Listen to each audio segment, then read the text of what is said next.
Good morning, all of students. Welcome to Daffodils online classes. Myself Keshav Sharma, your Hindi teacher from Daffodils School.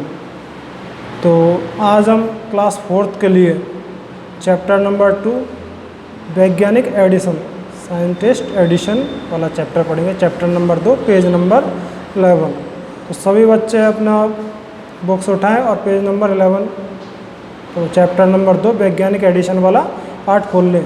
तो शुरू करते हैं अपना chapter वैज्ञानिक addition. Button दबाते ही bulb के प्रकाश से कमरा जगमगा जाता है। क्या आपने कभी सोचा है कि बल्ब किससे जलता है? तो वैज्ञानिक एडिशन बोल रहे हैं कि बटन दबाते ही बल्ब प्रकाश से जगमगा जाता है। यह कभी किसी ने सोचा है? बिजली का बल्ब बनाने वाला व्यक्ति का नाम था एडिशन। जो बिजली वाला बल्ब अपना जो बल्ब जलाते हैं घर पे, वो किसने बनाया? वैज्ञानिक एडिशन ने। ठीक है, तो एडिशन का पूरा नाम था थॉमस एल्वा एडिशन। तो वैज्ञानिक एडिशन का पूरा नाम क्या है? Thomas Alva Edison. ठीक है, वे अमेरिका के निवासी थे। तो ये जो थॉमस एल्वा एडिशन थे वो अमेरिका के निवासी थे।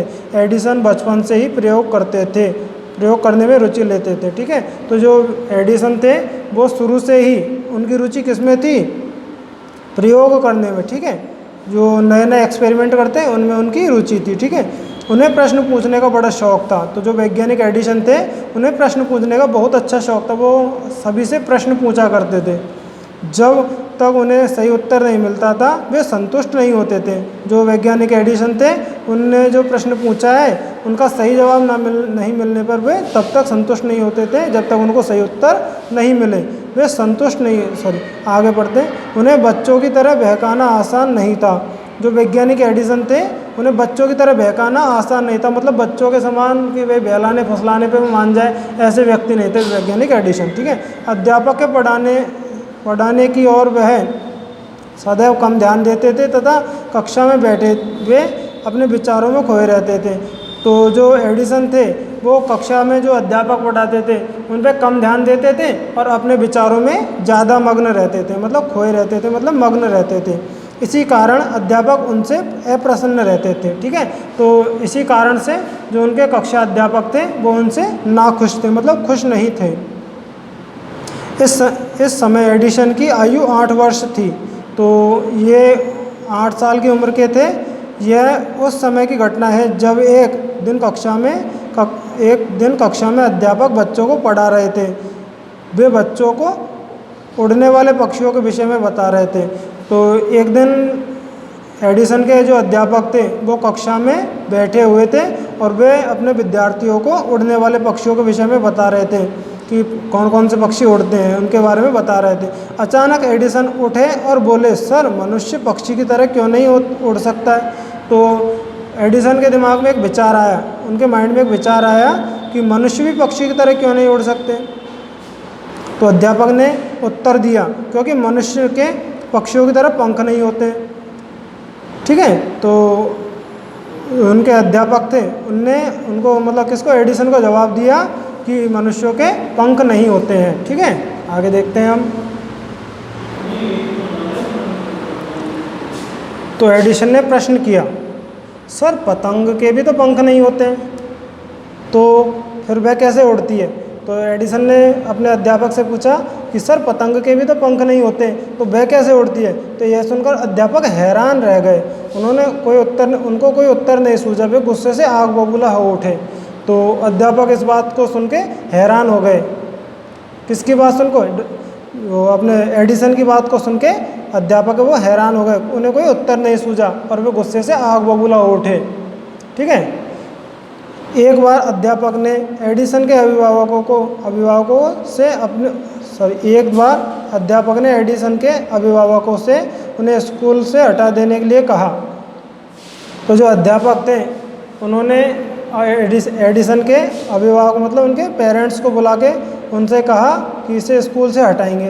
तो उनके माता पिता उन्हें घर ले गए। वे जानते थे कि उनका बालक मूर्ख नहीं था। तो जो एडिशन के माता पिता थे, उनके पेरेंट्स थे, वे ये बात जानते थे कि उनका पुत्र मूर्ख नहीं है। बालक एडिशन ने अपनी माँ को अपना सबसे अच्छा अध्यापक पाया। तो जो बालक एडिशन थे उन्होंने अपनी माँ को सबसे अच्छा अध्यापक पाया। ठीक है, वे उनसे सब प्रश्नों को उत्तर धैर्यपूर्वक देती थी। तो जो एडिसन की माता थी वो उनके एडिसन के द्वारा पूछे गए प्रश्नों का उत्तर धैर्यपूर्वक देती थी। उनकी सहायता और मार्गदर्शन से उन्होंने अच्छी उन्नति की। तो जो एडिसन की माता थी उनकी सहायता और उनके मार्गदर्शन से एडिसन ने बहुत उन्नति की, मतलब बहुत ऊंचे शिखर पे पहुँचे। ठीक है, एडिसन के अध्यापक उन्हें मूर्ख समझते थे। जो एडिसन के अध्यापक थे वे एडिसन को मूर्ख समझते थे, मतलब पागल समझते थे, लेकिन उनकी माँ उन्हें बुद्धिमान समझती थी। तो एडिसन की माँ थी वो एडिसन को क्या बुद्धिमान समझती थी। वे उन्हें पड़ोसियों से कहती थी कि वे अपने पड़ोसियों से कहती थी कि बड़ा होकर एडिसन ज़रूर एक महान व्यक्ति बनेगा। तो जो एडिसन की माँ थी वो अपने पड़ोसियों से ये कहती थी कि उनका जो बालक है वो आगे चल के एक बहुत महान व्यक्ति, मतलब बहुत बड़ा व्यक्ति बनेगा। एडिसन को अपनी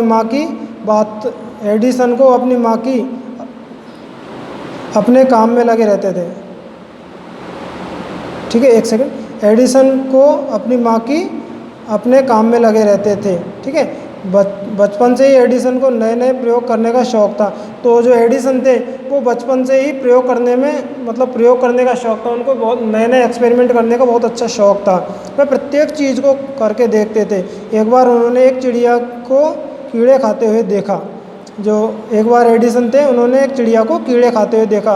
उन्होंने इस बात पर भी सोचना आरंभ कर दिया। उन्होंने निष्कर्ष निकाला कि कीड़े के खाने के कारण ही चिड़िया उड़ सकती है। तो एडिसन ने सोचा कि ये कीड़े क्यों खाती है, तो उन्होंने इस बात का निष्कर्ष निकाल लिया कि कीड़े खाने के कारण ही चिड़िया उड़ सकती है। उन्होंने कुछ कीड़ों को पीसकर उनका घोल बनाया और अपनी नौकरानी की लड़की को पिला दिया। तो उन्होंने एक बार ऐसा एक्सपेरिमेंट किया कि कुछ कीड़े को पीसकर उनका घोल बनाया और उनको घोल बना के उनकी नौकरानी की लड़की को पिला दिया। तो वो लड़की उड़ तो नहीं सकी किंतु बीमार ज़रूर हो गई। तो वह लड़की थी, नौकरानी की लड़की, वो उड़ तो नहीं सकी किंतु बीमार हो गई। उनकी माँ ने उन्हें बहुत डांटा और ऐसे मूर्खतापूर्ण व्यवहार करने से मना किया। तो जो एडिसन थे उनकी माता ने उन्हें बहुत डांट फटकार लगाई और कहा कि ऐसे मूर्खतापूर्ण कार्य मत किया करो। ठीक है, एडिसन को पुस्तकें पढ़ने का बहुत शौक़ था। जो एडिसन थे उन्हें पुस्तकें पढ़ने का बहुत अच्छा शौक़ था। वे तरह तरह की पुस्तकें पढ़ने का शौकीन थे वो। उनके पिता उन्हें जो जेब खर्च के लिए पैसे देते थे उनसे वे पुस्तकें खरीद लेते थे।